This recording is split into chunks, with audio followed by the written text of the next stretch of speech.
Hello again, and welcome back to another episode of my NASCAR Thunder 2004 Career Mode playthrough in the Hillsboro's Coffee Pontiac that we have re-upped and re-signed with them for the next 9 races. Our next trip is to California now that Martinsville is out of the way. So in case you missed it, Hillsboro literally sponsored every single part of this car. 9 races on all of it. Same finish in 40th or better, qualifying 30th or better, 35th, excuse me.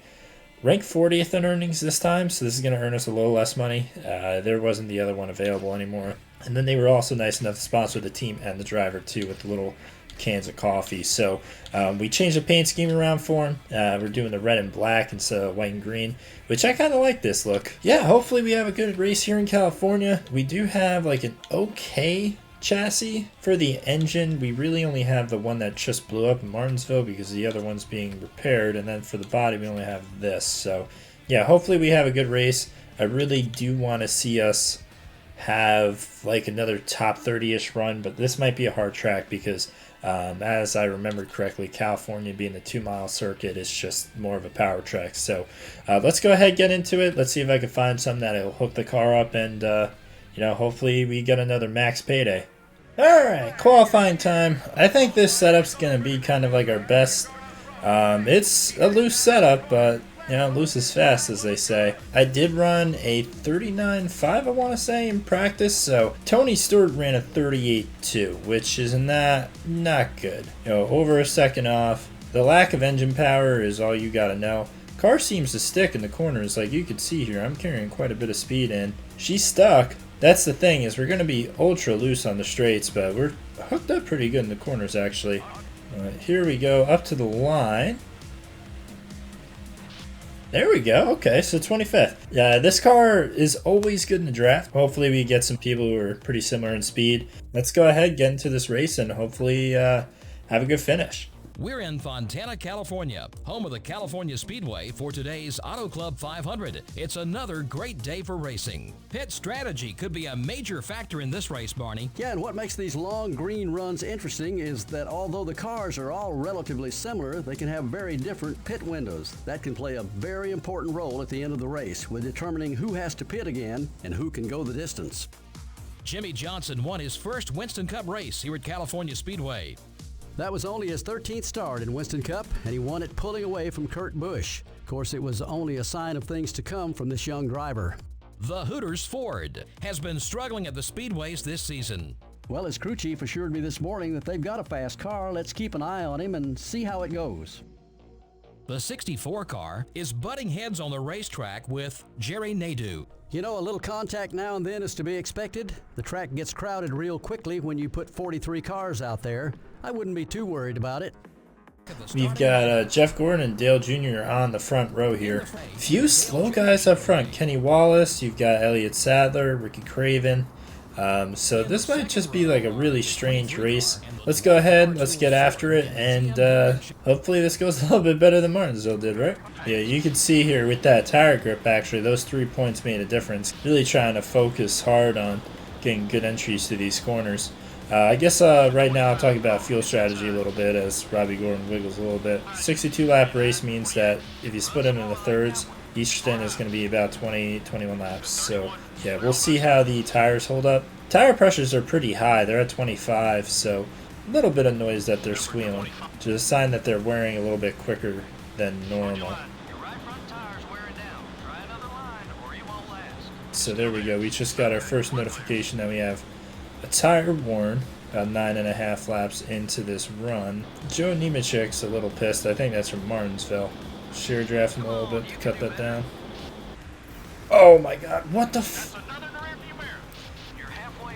Well, that cost me 2 spots because Joe is just an asshole. This is where the real challenge comes in, is these tires wear down. Can I kind of keep it up? This is what happens. The AI is just so aggressive that they're just coming, regardless of whether they're quicker or not. Uh-oh. That was a bad time to get some tire wear. Yeah, you see these... Damn, so that's all that work basically undone by those 2 mistakes. Now that was always going to be an ambitious move. That one's on Ken Schrader. I don't know what the hell he's doing there. We're getting towards the end of this stint. I would say this stint was successful. I really think that mistake's going to hurt us a lot more in the long term, though. Yeah, we're starting to lose the draft on these guys, so there's not really much reason to stay out. There we go. All right. Like I said, I wouldn't really call it a successful stint, but it was pretty good. Crew does look better in red and black, I think. Mistake-free stop, 17.7, I think that was. It's not bad. Ricky Craven is pitting. That's the reason why he's taking that low line. Alright, so there is somebody blowing up this time. Who is that? That is Dale Jr. again. That's crazy. Poor Dale Jr. blowing up. Twice in, I think, 3 weeks. We'll take the free spot, though. That'll be good. That is Jerry Nadu right here. How pissed is he? He's negative 70. That's not good. Alright, so that sucks that I didn't get him. Now I'm stuck behind, and he's a rival. I'm just going to share a draft with him. Oh, it's just going to overtake him. I didn't expect that to happen, but I got such a good run on him. Ooh, and he nibbled the wall. Okay. This is good and bad where we're at. It's good because I'm going to be able to run my own race, run my own line, not have to stay on the inside, outside, whatnot. It's bad because I'm not really going to have any drafting help. Luckily, Jerry's not going to hurt me. That's good. This might be for the best, though. Just let him kind of pull me along. He seems to be quick right now, so we'll just go ahead, kind of try and sit behind him in the draft. We're the last car on the lead lap right now. Is a little concerning. Hopefully a caution comes out. That'd really make my day. Yeah, these tires are already starting to not feel too great now that we're almost 10 laps into the fuel run here. So yeah, this is the part where I get trained again.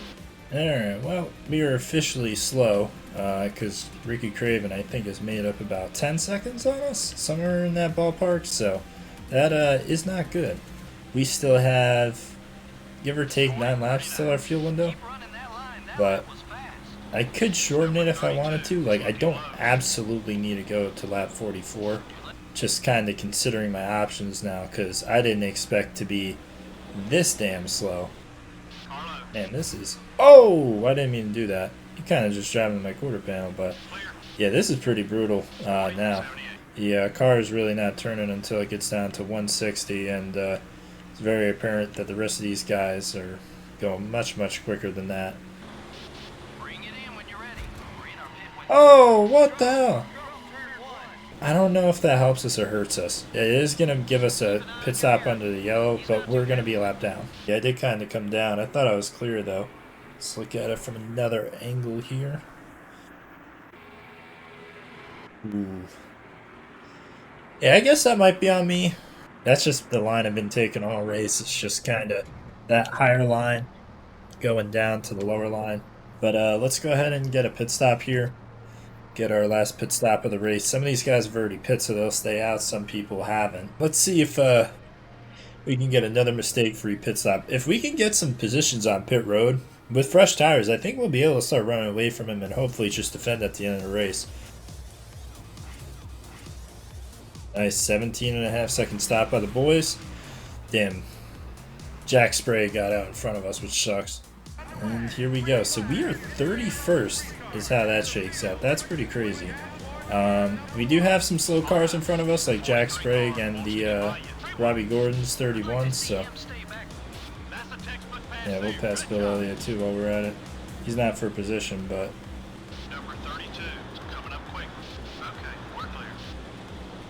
we are very much not clear, crew chief. Ricky Craven appreciated that. Robbie Gordon blocking me off. Okay, that's alright. Let's go then, Robbie. Come on. I don't think Ashton Lewis was having a great race, so... Oh my god, what the fuck was that, Jeff Green? You wanted to change lanes when I was there. I mean, I did kind of go up into him, but I definitely came down. And that's just the fucking... Oh. I'm just going to lock it up so I don't hit the wall. Yeah, that is 100% Jeff Green just taking me out. That was fucking bullshit. Well, I'm going to do something here. I'm going to take freshies again, so this way my tires towards the end of the race don't die as bad. Good news is I'm already last for the people on my lap anyway, so it's not like it really matters. I'm just basically getting a free stop here. Yeah, I mean, the good news is we do have speed. At least I think at a top 30 here. Just need to avoid getting turned by one of these guys. Like, they're so slow into the corners, and then second they get behind you, they're just like, fuck it, and they just rip it in there under you. Expect you to just get out of the way. It's a very strange phenomenon. Doesn't matter how quick these guys are now, because regardless of if they make a mistake, I'm not going to lap down on pit road. Here we go. I am in front of Joe Nemechek somehow. Joe Nemechek is an extra lap down. Oh, that is just... Take that L, Joe. Just take that fucking L. He's an ass to me all race. Kyle, what the fuck is wrong with you? The other thing I need is these fast guys to get the hell out from back of these guys. Like, alright, Fittipaldi will leave the door open because he's a friend of mine. Oh! Oh, I didn't realize he was that pissed. Holy shit. That took me a little off guard, but we lived. Look at all these spots. Hell yeah, baby. And Ricky Craven's wibble wobbling up there. I don't know what the fuck he's doing. Nice part now is, like I said earlier, these guys have tires that are dying off. So even when mine start to fall off harder than theirs, though, I'm still going to have relatively good tires. Here you go. I mean, my next car for position is Terry Labonte in the 5, so running out of spots to pick up, but hey, it was hella fun while I had the opportunity to do it. Alright, our next guy is Steve Park in the 30 over there. Waltrip is not for position. I think he just got stuck back here for whichever reason. We've got a few positions yet that we can get here, though. Yeah, I need Scott Mayfield to start making some inroads. I'm going to use Scott Mayfield as kind of like the guy to get through this pack, but... Alright, so now it's just survive. We'll try and hold on to as many spots as we can here. Breathe a nice sigh of relief when this one's over. Got some hard laps coming up here because I'm not going to have these guys draft forever. As you can see, Waltrip kind of got away from me, and Sadler will too on turn 1 and 2. So I have 2 laps to defend ourselves here. This is our money lap where it'll make or break it. We're 23rd, 1 lap to go. There's a car way off the pace. I don't know exactly who that is, but defended the bottom, making them go around me. There we go. I just got to cover off Jeff Green and Johnny Benson. Oh man, I had to do a shit ton of blocking. Hell yeah. Can't win them all. That's like a fucking win to me. Hell yeah. 23rd at California. One of my best finishes here ever. We usually have more cautions than that, don't we? Well, I'd say the fans would probably have liked to see more excitement. I'm sure the drivers, on the other hand, were happy about the low number of caution flags. This has been NASCAR Winston Cup Racing. So it's a good race when the So announcers don't need to say much. Hell yeah. Yeah, we'll go ahead. We'll take a nice payday. A lot of our rivals are slowly but surely going down. And, oh, this is a beautiful thing, ain't it? We've got prestige bonuses coming in. We actually got an award, that's good. I think that might be Rookie of the Race, actually.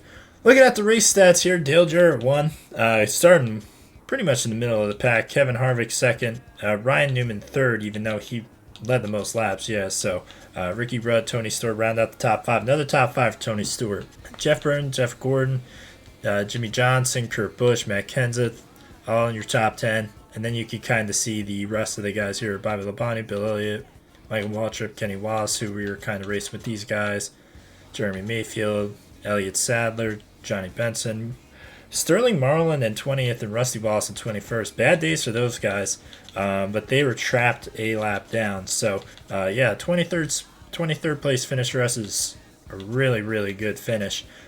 We beat some good cars. Jamie McMurray, Terry Labonte should be better than us. Steve Park should be better than us.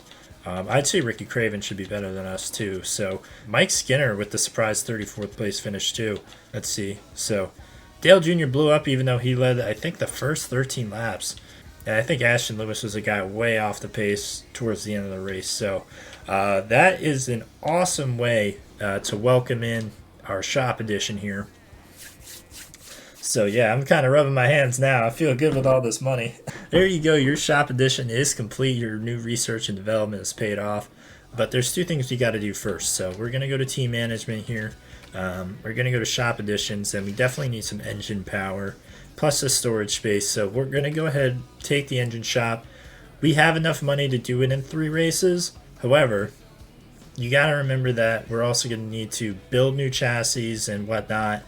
So we're actually going to take the 6 race option.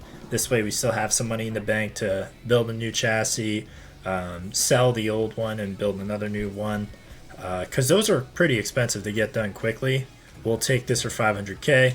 Then for the team, in order to take advantage of it, we actually got to fire the chassis builders. So unfortunately, Jay Vance, we're going to have to release you, my man. And you can see we got Derek Carr retiring from the NFL, disappointed by losing in Cincinnati. He wants to go build chassis for us. Or we can go with Ang Carson. Well, he's a little bit more expensive. All right, so we'll hire Carr. We'll take him on. Now, here's the one thing about these builders that the game, I don't know if it really tells you until it's kind of really affecting you, is happiness. So because he's a higher level builder, he's going to expect me to finish in higher level places in order to stay happy. So if he starts feeling unhappy, he can either leave the team or he'll just start building shitty chassis, which, you know, nobody ever wants to deal with. So what we'll do here, you'll see that he can overhaul this, get it to 56 and all that, but we're just going to build new. Now this is if you were to just, well, his name is Dale Carr. This is just if you wanted to just build it as quick as possible, but if we wait and really invest, can get a really good chassis. Because of kind of the way that our situation is right now, I think I'm going to go with either the 3 race or the 6 race option. This chassis we're going to have to sell. It's just too beat up. Like, even if we overhaul it, it's going to be $134K. Well, one, it's a lot of money, but secondarily, like, you know, this chassis is really almost never going to get better than this, so may as well take the $41K, reinvest it into building a new chassis. As for everything else, we've got some repairs finishing up. So yeah, we've got another shop edition on the way, $542K to think about what we want to do. I may actually just end up, just to kind of give us like a rotating amount of chassis that aren't just 50 tire wear, 50 tire grip. We might just overhaul that chassis, use it for a few races because it'll only take 2 to get back to us, and then once, you know, it gets beat up and we have a few more chassis, we'll go ahead and sell it. So either which way, I will think about it, do it before the start of the next race at Richmond. We have I think it's either the Chevy Excitement or Pontiac Excitement. The Pontiac Excitement, so it's technically a manufacturer race. Hopefully we have a good showing just like we did in California. And as for today, thank you very much for watching again, and I hope you have a great rest of your day. Goodbye for now.